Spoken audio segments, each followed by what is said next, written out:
مصری فوج کے سابق افسر سیف العدل جو بعد ازاں القاعدہ سے منسلک ہوئے ہیں کے بارے میں انکشاف ہوا ہے کہ وہ اب اکثریت پسند گروپ کی متفقہ رہنما کے طور پر کام کر رہے ہیں۔ متحدہ کی رپورٹ کا حوالہ دیتے ہوئے بتایا کہ القاعدہ کی جانب سے ابھی تک ایمن الظواہری کی جانشین کے لیے نام سامنے نہیں آیا ہے۔ ان کو پچھلے سال کابل میں امریکہ نے میزائل کا نشانہ بنایا تھا، جو 2011 میں القاعدہ کے بانی اسامہ بن لادن کی ہلاکت کے بعد تنظیم کے معاملات دیکھ رہے تھے۔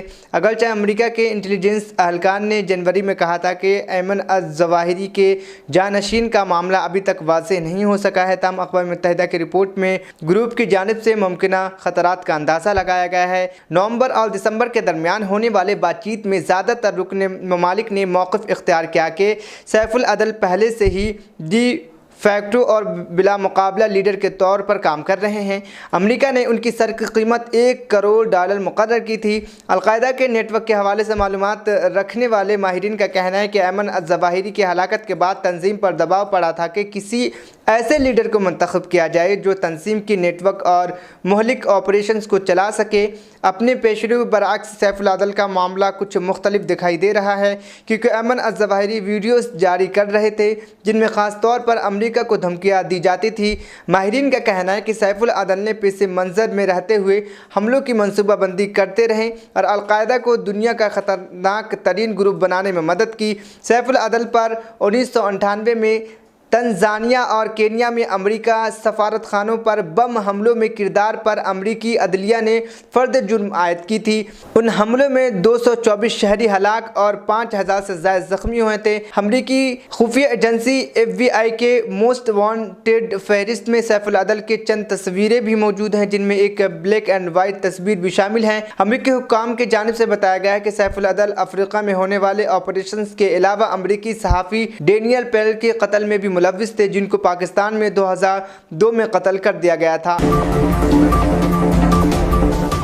امریکہ دفتر خارجہ کا کہنا ہے کہ سیف العدل ایران میں ہیں اور ریوارڈ فار جسٹس پروگرام نے ان کے بارے میں اطلاع دینے والوں کے لیے $1 کروڑ انعام کا اعلان کیا ہے۔ اس کی جانب سے سیف العدل کو القاعدہ کی قیادت کونسل کارکن اور ملٹری کمیٹی کا سربراہ بنا دیا گیا ہے۔ ریوارڈز فار جسٹس پروگرام کی ویب سائٹ پر دی گئی معلومات میں بتایا گیا ہے کہ افریقہ میں بم دھماکوں کے بعد مصری فوج کے سابق لیفٹیننٹ کرنل سیف العدل جنوب مشرقی ایران منتقل ہو گئے تھے، جہاں وہ ملک کی پاسداران انقلاب فورس کی حفاظت میں رہے۔ ایران کی جانب سے 2003 میں ان سمت القاعدہ کے دیگر عہدیداروں کو گھروں پر نظر بند کر دیا گیا تھا اور بعد ازاں یمن میں اغوا ہونے والے ایرانی سفارتکار کے بدلے میں انہیں اور دوسرے 4 افراد کو رہا کر دیا گیا تھا۔ ایران کے مشن برائے اقوام متحدہ نے بدھ کو اپنے آفیشیل ٹویٹر ہینڈل سے سفیر العدل کے ایران میں ہونے کی تردید کی ہے۔ اس میں کوئی صداقت نہیں کہ القاعدہ کے نئے لیڈر ایران میں ہیں۔ یہ غلط معلومات ممکنہ طور پر دہشت گردی سے نمٹنے کے راہ میں رکاوٹ بن سکتی ہے۔ FBI کے سابق اسپیشل ایجنٹ علی صفوان، جو القاعدہ کے ساتھ کام کرنے والوں کا پتہ لگاتے رہے ہیں، نے سیف العدل کے حوالے سے لکھا ہے کہ ان کا نام مطلب انصاف کی تلوار ہے۔ وہ اسپاٹ چہرہ رکھنے والے ایک ہوشیار انسان ہیں اور ان کا نام اصل میں محمد صلاح الدین زیدان ہے۔ ماہرین کا کہنا ہے کہ سیف العدل کو 1981 میں صدر انور السادات کے قتل کے بعد بھی شبے میں گرفتار کیا گیا تھا۔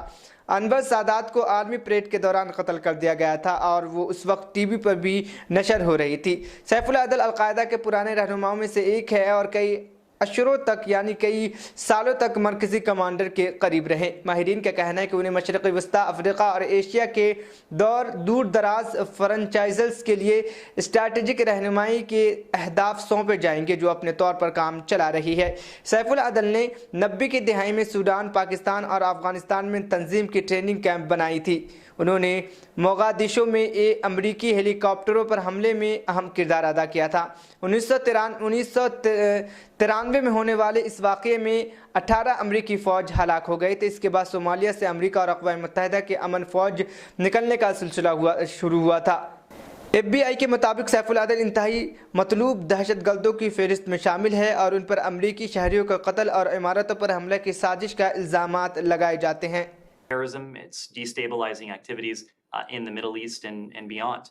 When it comes to other Al-Qaeda members, including those who are in Afghanistan, our message is twofold. One, to the Taliban. The Taliban has a commitment. It has made private commitments, it has made public commitments to uphold, that it not allow Afghanistan's territory to be used as a safe haven for those who would plot against the United States. Our second point is that we are prepared, willing, and able to take action ourselves if the Taliban is unable or unwilling to fulfill the commitments that it has made. I think you saw that perhaps most vividly late last year when the United States took out the then leader of al-Qaeda, Ayman al-Zawahiri, who was being provided safe haven in